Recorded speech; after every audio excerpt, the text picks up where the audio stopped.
welcome everybody to this evening webinar, the panel discussion that we're going to have. It became a conversation that was rooted just in a week ago, and Deb and I decided that we had some things to offer. We had a conversation with Jennifer Kirk-Ward, and we thought, well, maybe we'll put something together and record it and have it for those who are able to attend and then be able to share it as well. So I want to welcome everybody to this session. We're going to have a conversation back and forth and get into a little bit about what my two nursing friends have done over their career. I'm going to monitor the chat. And yeah, so we have with us Deb Timmerman, who has a nursing background with a whole lot of expertise and continuing in the stress field. She and I connected, well, I guess it's probably almost 3 years ago, and have partnered to do a number of different things in the last year. She is from Grand Rapids, Michigan, and I just appreciate her expertise. And Jennifer Kirk-Ward is a Canadian from Nova Scotia who does is a nurse, works in recovery, and has a really interesting story, along with I guess it's a different approach to helping people with stress, burnout, and compassion fatigue. And so when she and I connected, must be about 3 months ago, Jen, Yeah. There looked like there were some opportunities to partner. And although COVID has really contracted our ability to get back and forth, we're still virtual buddies and learning more about one another. So we know that with Morneau Shepell, which is a large worldwide benefits provider, that stress is at an all-time high. Burnout is in records, and we know that women have borne the brunt of that during the COVID time. We've got some really good information about that.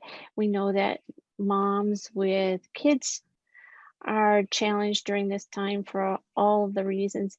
And we know the amount of change and the need to be on high alert during COVID has been relentless. And so it is a perfect time to have this conversation. And the three of us really wanted to give back, knowing that there were many people out there that might benefit from this conversation. So Deb, can you share a little bit about your journey? Sure. I returned to college at age 43 when my oldest graduated high school.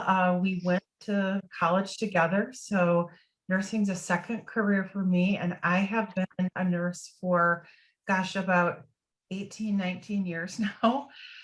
In 2009, I fell down an entire flight of stairs on my summer vacation. And the truth is that I really wasn't paying attention. I had no boundaries during my vacation. And I was in Tennessee, and the folks in Michigan were calling me every 10 minutes because I had set myself up to be very dependent part of what was going on in my long-term care unit. Mm-hmm. And when I fell, I really trashed myself. I had a separated shoulder. I had a head injury. I cracked my pelvis. I had horrible vertigo, and came back to Michigan to follow up after spending 3 days in ICU. And what I got from my physician was, here's some Vicodin, go home and rest. And all I could think about was, wow, that's not going to work very well. See, I went back to nursing school because I was in a not so great marriage, and that was going to be my plan for getting out. So I had lots of things going on in my life and in my home. And I'll fast forward a little bit. What I learned was, as part of that recovery process, was there are other holistic tools that can help you manage. And for me, going to see a massage therapist that had a background in some release work was the opening to take a whole different track with my nursing practice. So what I thought I was doing was learning about stress for the people that I worked with so that I could teach them about it. And what I discovered was that I really needed to work on myself first and manage my own stress. And when I did that, things in my culture and within my home sort of righted themselves. And maybe you guys can relate to that story. So that's how I got my specialty in stress education. As Barb mentioned, we met a couple years ago at a certification, and then both went on to do other things in HeartMath, trauma-informed care, and all kinds of things that are stress related. So that's kind of my little story. Yes, it's I'm always intrigued by the power of when we take care of ourselves, when we deal with what might be holding us back, that all of the other pieces around us fall in line in ways that we could never have imagined. That is so true. And I think when you're a manager, you think about the focus being on your team, not on yourself. And sometimes we get that a little backwards until we have those wake up moments like what happened to me. And I'm really thankful for that fall, because it took me down a whole nother path of understanding and really healing for my own health. I mean, at that time I was taking blood pressure medication. I was eating Vicodin. I was on, what else? Diabetes, I was following that typical trajectory that our patients did, right?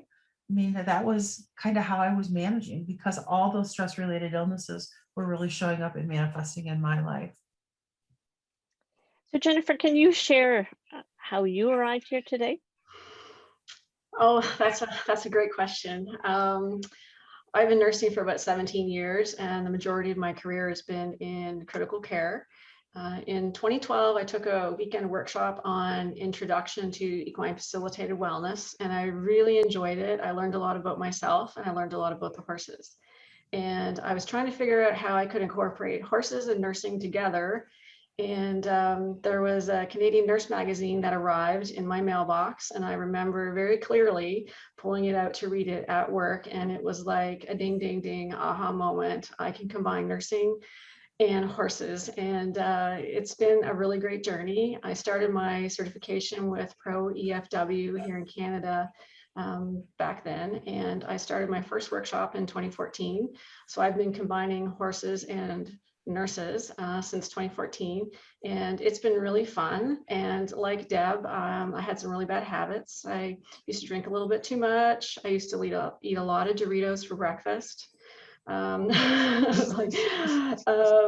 drive home too fast. I would go down to the horses after getting home from a really stressful day in the ICU or emerge wherever I was working, and the horses would scatter. They would just be like, we don't we don't want to be around you. And yet I noticed on my days off, they didn't scatter and run. They were standing at the gate waiting for me to come down and visit and spend time with them. So through my journey with horses and pursuing my education with horses, I have learned that I have to change myself if I want to have a really good relationship with the horses.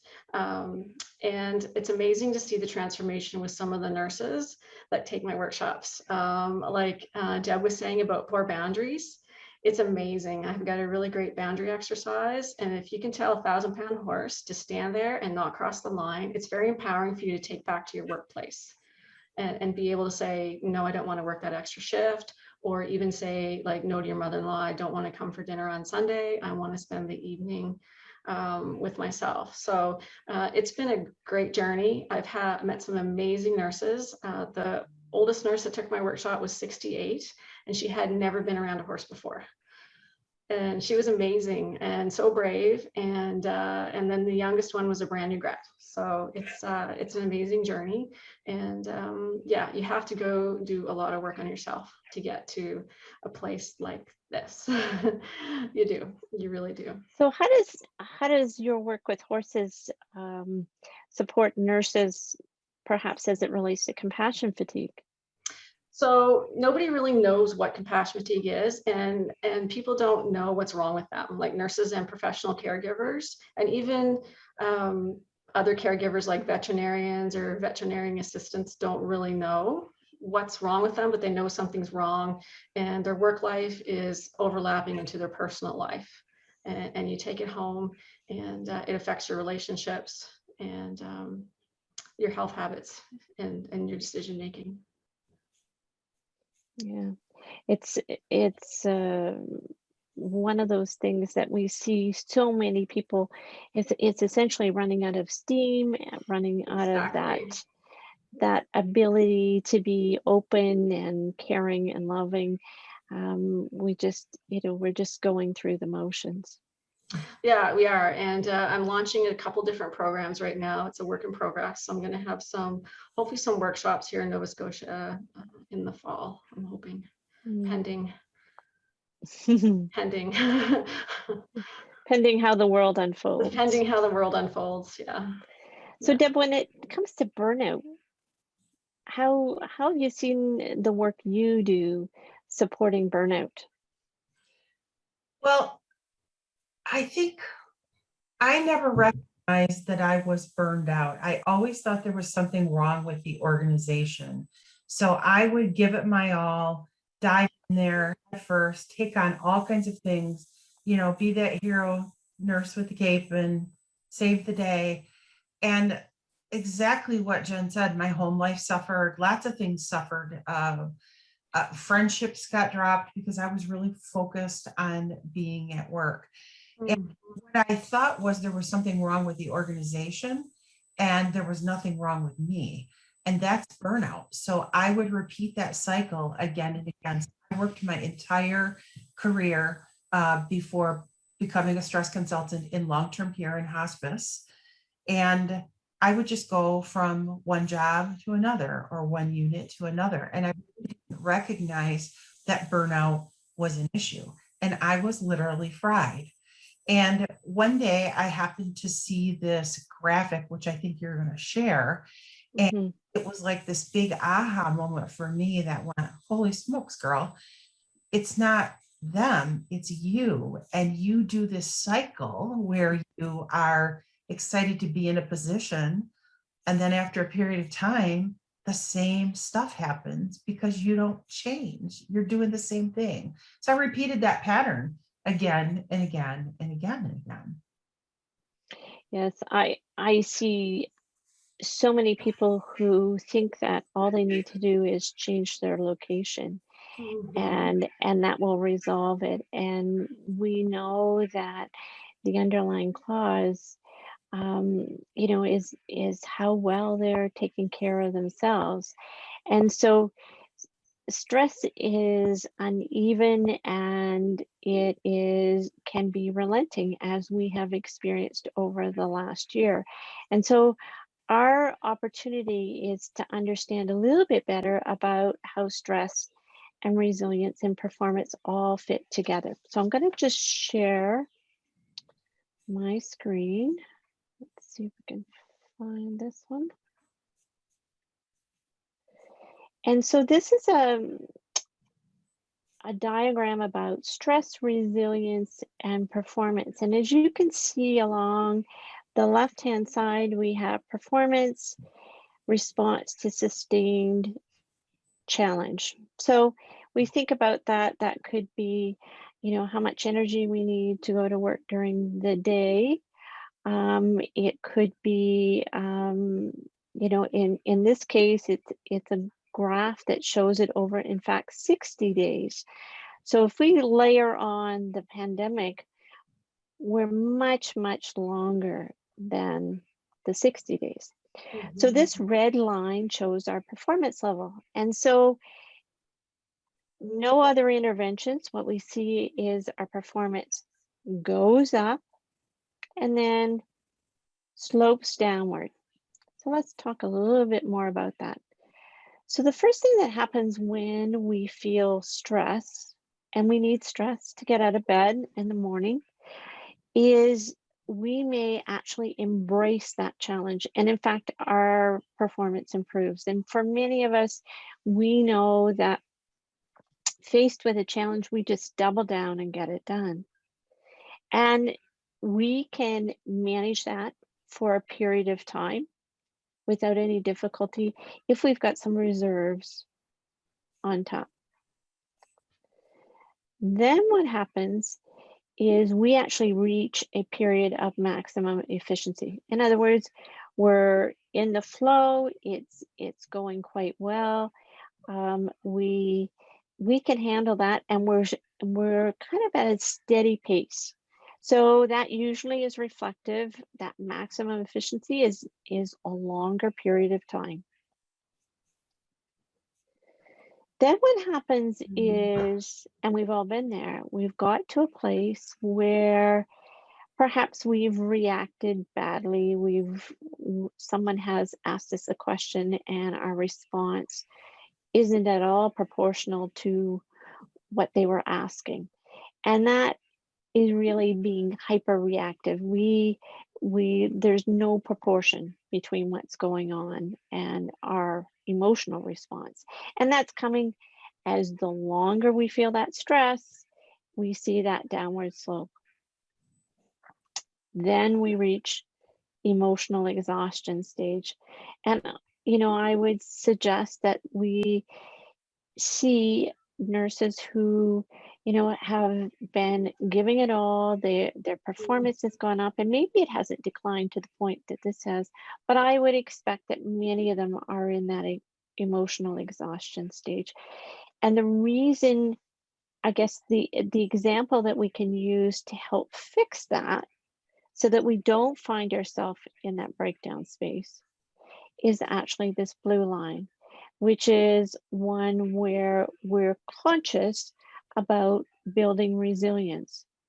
And I often say to people that resilience isn't relaxation. It's not necessarily a passive exercise. We've got to be engaged and have a role in it. So I think people can often see themselves along that red line, maybe more to the right than they would like. And they've also related to when they were on the left-hand side, when they were on the left-hand side, when their performance was going up, because some of us quite enjoy a good challenge. Have any comments, Deb? Yes, this is exactly what I was talking about. I would take on a new assignment or a new building with that gusto, be in love in the honeymoon period, and then all of a sudden stuff would start getting under my skin and I'd be breathing little comments. And then came the emotional exhaustion. Nobody can do this but me. Nobody appreciates me. And you take that home with you, and you go home and you don't have any bandwidth in which to engage with your family and other things. So there was a time when I literally went to work and came home and crawled in bed and then got up and did it again. And Jen's shaking her head. She can read. And I believe that's something that happens very commonly in the profession, because we're called upon to do things that are kind of unreasonable. Okay. We work these 12-hour days. We don't get breaks. We don't pee, where I'd call for 7. So the profession kind of sets you up for this kind of thing. And no one is really looking at the causes of why we're not hanging around and checking out and doing something else. But I think this is very common, and the pandemic has just exacerbated this. And Jen, I don't know what you'd like to add, but I once worked 18 days in a row. Like, yeah. So I also couldn't say no. And I also thought they couldn't do it without me. And I also thought I really needed to be there, but I didn't when I look back. And I was a new nurse, and we would be short 9 or 10 nurses a shift in that emergency department. And they would just overhead page anybody who wants overtime, Mhm. or they call you at all hours of the day. You know, they call you to work when you're at work, right?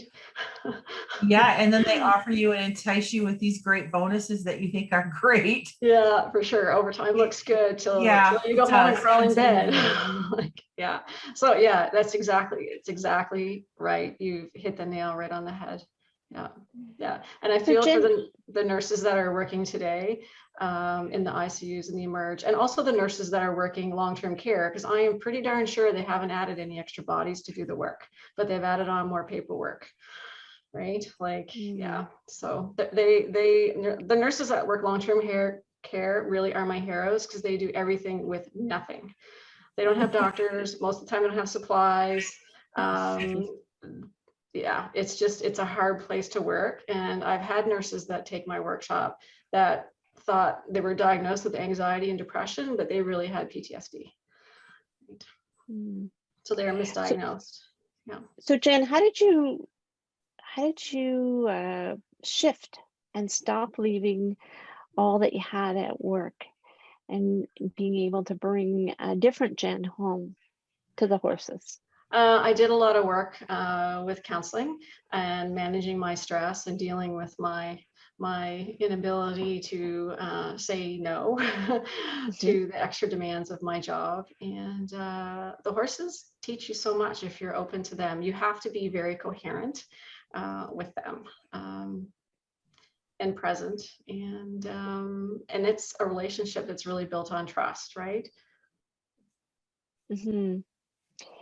The tell us a little more about what that looks like. How it's built on trust, but what does that look like? The trust. So I have 2 very different horses that I use in my workshop, and one horse is extremely sensitive. And for example, if you go to set a boundary with him and you aren't coherent and you aren't the same with your brain and your heart and your gut, and you put that line in the sand and you tell him not to step over that line, if you aren't coherent, he will step over the line and kind of shimmy up to you, and he will show you that you're not clear in your boundaries. Whereas my other horse, my mare Annie, she will do it because she knows what you want. You're not really asking her the right way, but she'll do it for you. So it kind of translates into bringing it to work, right? Am I consistent in my boundaries? Am I consistent when I'm saying, no, I'm sorry, I can't trade that shift with you. I know you haven't got vacation this year, but I'm really sorry. Staffing is calling on the phone. Most of us don't answer the phone when staffing calls. It's a no caller ID. I personally find that insulting and cowardly. No caller ID calling you to come to work. It's been 17 years of no caller ID, right? Sorry, I forgot where I was going with that. So it kind of translated into you developing insight into whether you're coherent and consistent in your communication. And if you're dealing with patients that have dementia, they know whether you're consistent or clear or not, no matter what stage their dementia is, in my experience. And they know if you're there, and they know that if you're rushing, and they're still there. It's just they're not able to express themselves a lot, right? Yeah, for sure. It's really powerful to see how that transferable understanding that you get between a horse can actually serve you well in the workplace. Sure. And if you can tell a 1,000-pound horse, I want you to stand behind the line and not move, you should be able to say no to your coworkers and your manager, and if need be, to your husband or your mother-in-law or your mother, or whoever, right? But you have to say it in a way that is respectful, right? And so if you, for example, Tinker, if you tell Tinker no in a very aggressive way, he will step away from you because it was too much. So they really do give you good, honest, in the moment feedback. Unconditional. And yeah, and unconditional. And everybody, most people that take my workshops don't really have any experience with horses, but they come to this conclusion on their own, right? So I don't interpret their experience with the horse for them. They're given reflective questions to review the experience, and then we have a group discussion. So it's amazing. Everybody comes to kind of the same conclusion for what I think it had, but it's really important for me not to interpret their experience. Mm. So Deb, how about you? What steps have you taken, I guess, to be well and move forward? Well, my initial training was to be a healing touch practitioner, and I've amassed a whole bunch of other trainings. So I teach Tai Chi Easy, I teach mindfulness and meditation, but probably my favorite is the HeartMath family of tools. And I think that we kind of have this kind of weird, we look at self-care as something that we have to do like once a week or once a month, or we take a meditation class, or maybe I'm going to do it in the morning. But I found with the HeartMath tools, they were so easy and so portable, and I could call on them in the moment and get to what Jen refers to as that place of coherence, or when my body and my brain and my heart are all working together. I could do that to reset throughout the day, and it became my favorite tool. And it probably was, not probably, I definitely know it was the one that helped me to heal the most in terms of being able to dial down the number and the intensity of stress reactions. So I found it very easy, very portable, and that it's my favorite.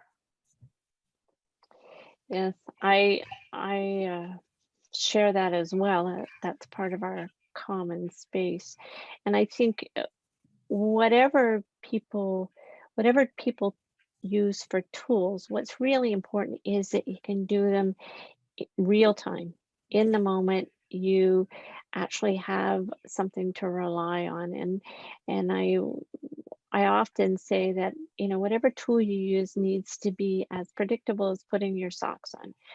You don't have to think about whether you put your baby toe in first or your big toe. You just know you put your socks on, and that's what's required. So, as Deb mentioned, and Jen as well has done HeartMath, one of the things that I wanted to make sure was that before everybody leaves, that they actually have one concrete tool that tomorrow, or right after they happen to be watching this, is that they can actually use it to quiet the nervous system, and to maybe not completely silence that big stress, but to actually just dial back the volume so that it is perhaps more manageable. It doesn't feel necessarily as overwhelming. And over the long term, it actually leads to a more sustained relief. It helps in the moment, but it will, if you consistently practice. I was speaking with somebody yesterday, and I said to him, "When do you practice?" And he said to me very quickly, "I practice on the drive to work, I practice at 10, and I practice at noon." And he was so consistent with that. I knew it was absolutely part of his day. That's how he manages his practice. And so that consistency yields itself to a whole lot more ease. So tonight, what I want to do is I want to teach you a HeartMath tool. And for those who are attending or come and watch the replay, we'll be sharing a PDF of this tool. And it's called attitude breathing.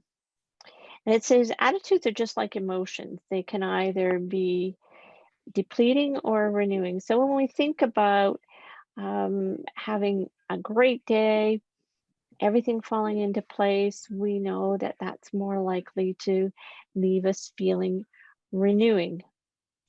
Now, if we arrive at work and Perhaps not everybody is there. We're working short. Perhaps there's a new stressor of some kind.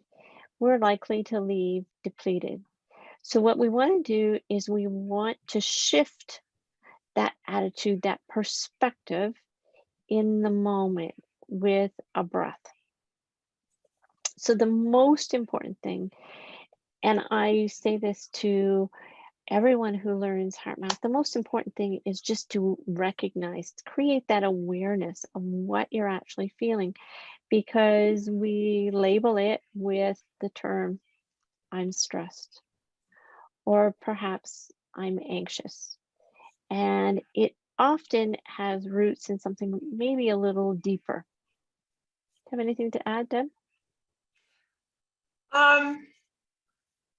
The only thing that I would add is those attitudes that you bring are contagious. Jen talked coming home with this attitude and her horse picking up. So when we're in that space where we're riled up, that's how our patients, they feel that. And that just, what that does, it starts this cascade of nothing going right. Yeah. I think, knowing that you can shift that energy in the moment and reset that, and that you have control, is a tremendous gift, because we think we have no control over any of it, but we do. We can control how we respond by choosing to do something like that. That will totally change your day. We stop that momentum that may be taking us in a completely different direction. So the focus on attitude breathing is really what we need to recognize is, what is the attitude, the unwanted feelings or attitude that we're experiencing, and then we're going to identify what the replacement might be for that. And so the replacement is likely opposite.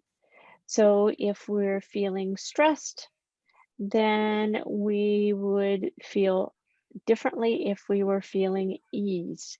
And so if we're feeling anxious, perhaps it's calm that would satisfy that. If we're overwhelmed, maybe it's peace and ease. If we're bored, maybe it's responsibility. If we're feeling judgmental, perhaps it's tolerance. So there's a series. If we're angry and upset, maybe it's ease and cool down, because those are things that happen to us all. We're human.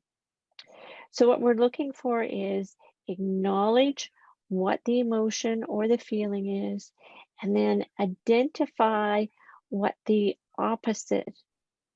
And we're going to work with the breath to make that adjustment. So what I would encourage people to do is think about, perhaps even over the last day, what are a few of the unwanted feelings and emotions, attitudes that you might have been experiencing, and have at a ready what the opposite, the replacement would be. Because when we're in a stress experience, we don't want to be saying, okay, now what should I be breathing? So and we'll work with stress tonight, because that's really been our focus. So pretty easy. We're going to recognize what the feeling is, which we've said we're going to focus on stress. So we're going to focus our attention in the area of our heart. So that feels, for some people, perhaps a little different. It's not familiar to them. And so if it is easier by placing your hand on your heart, you might do that. The second bit of it is to imagine that your breath is flowing in and out of your heart or chest area. You breathe a little bit slower and a little bit deeper. Breathing in and out through the nose. Inhaling for equal amounts and exhaling, whatever's comfortable for you. Often they say 5 seconds is adequate, in and out. And then when we breathe in that feeling of that new attitude, slowly and casually through your heart area. So Deb and Jen and our guests. If you would like to practice along, we'll spend a couple of minutes. So focus on the attitude, something perhaps that's unwanted and has not served you as well as it might today. Recognize what you want to replace it with. And so let's focus our attention in the area of our heart. You're going to imagine that your breath is flowing in and out of your heart or chest area. Breathe a little bit slower and a little bit deeper. Focusing on your heart, heart focus, heart breath. Equal amounts in, equal amounts out. So breathe in that new attitude. Breathe in that ease.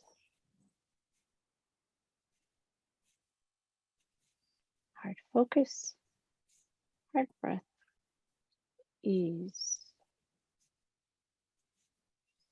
Focusing on your heart area. Heart focus, heart breath, ease.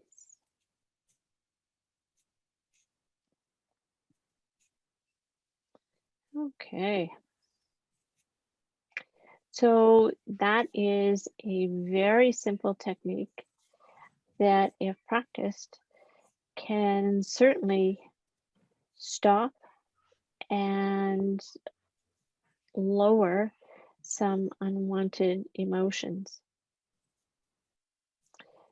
Deb, can you give an example of when you might use this? Honestly, I use it all day long. I'm not kidding. So here's what I do. In the morning, I sort of have a little morning practice where I sort of set my intention for the day. But I would never breathe very deeply, even though I was teaching mindfulness and Qigong breathing.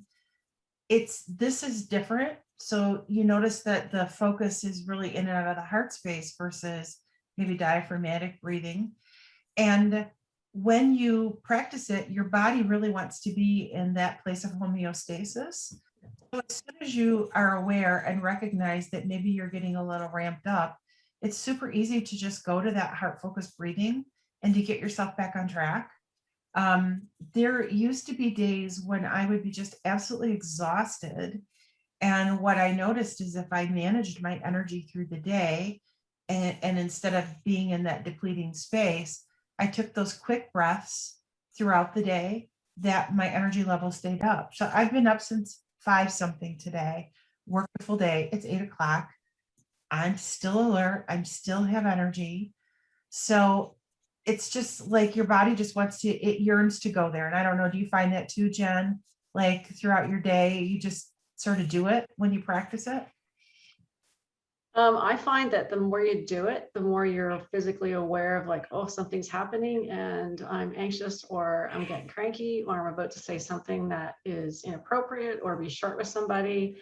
And I find that the more you do it, that you recognize what's going on in your body and you're able to do the breathing and reset yourself.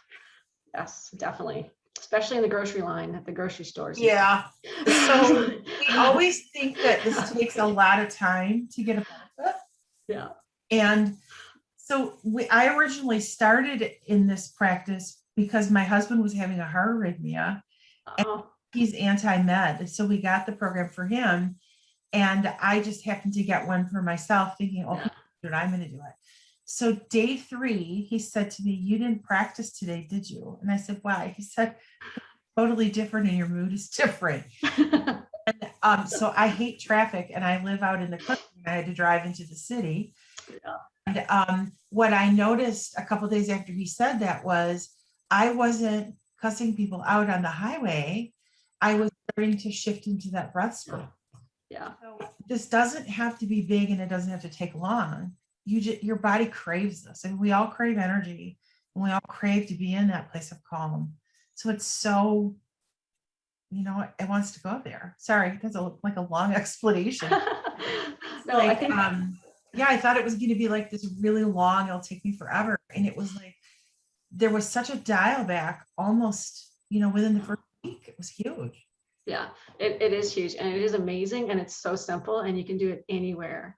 I mean, you can sit it in the staff room or amongst a bunch of people and do it and nobody knows what you're doing. I mean, nobody's aware, right? Like, and it is amazing. And drive, you can do it anywhere. I do it down the barn, or I'll do it on my way home, or at work if there's something difficult going on or some challenging situations. Like I just feel myself starting to get worked up, and then it's like, oh, wait a minute, I need to self-regulate and come back down, and I'll do some do different HeartMath breathing. I really like the heart-centered one. As well. I use that one a lot. I really like that one. Or if I'm sitting with a patient waiting for them to wake up, I'll do a lot. Practice at the bedside. So there's lots of opportunities to practice throughout the day, and it's so easy. Like everybody should learn how to do it. Everybody. What's so powerful about this, this conversation is that it's not something you can just do at home. It's not something you can just do at work. It's something that's part of who you are and part of your life, which is what we really need these days, because the I guess the lines are sometimes a little more blurred between home and work and all of what we're experiencing. So I think that's what's the value. And Jen, you're absolutely right. There are so many times that we would have thought that we had no options, but there are options. There's always options. Yeah. So Jen, if we could, if you could share, I guess, a parting piece of wisdom for the people who may be watching this, what would that be? Have a good, healthy boundary between when you leave work and when you get home. If it's been a difficult day, acknowledge 3 things that went really well. I sit in my car and I'll do a little bit of breathing before I leave. And then I have a 13-minute ride home. And if it's been a really rough day, I drive slower. I don't crank the music up and drive really fast to get home. I just kind of take time and kind of reflect on the day and let it go. And we all need a mindfulness practice. We all need a mindfulness practice of some sort. And so everybody's like, I can't meditate. It doesn't work for me. So mindfulness can look like different things. Mindfulness could be sitting and knitting for 15 minutes. Mindfulness could be reading a book. Mindfulness could be going to your greenhouse for 15 minutes and deadheading your flowers. Mindfulness is going to the barn for me. And sometimes my husband's like, what are you doing down there? Well, I'm sitting down there meditating for 25 minutes. It all just depends, but you need to be able to separate the two. And if you can set yourself up a good routine to leave work at work and, have a healthy transition to your home would be my suggestion. Okay. How about you, Deb? I guess my wisdom would be sometimes we're not sure if we are burned out or if compassion fatigue is a problem for us. And although we know we don't feel quite right, there are tools and ways that you can measure that. So just reach out to one of us. We'd be happy to kind of get you started and guide you on that. Mm-hmm. Yeah, I think the solutions aren't as complicated. Sometimes we just need somebody to hook us up. Mm-hmm. So that brings us to a place to see if there are any questions. We do have a list of supports that we want to share, and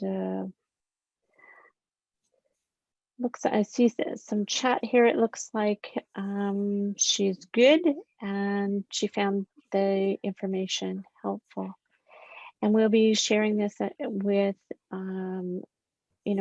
others who might benefit from some of this wisdom that both you, Deb, and Jen, as nurses, either past and present, but it's like my mother says, once a nurse, always a nurse. If you say, you used to be a nurse, no, she's a nurse. And she's 82, so it doesn't change. She's a nurse. So in wrapping up, Deb, do you want to share with them just a little bit about some of the things that we have to offer?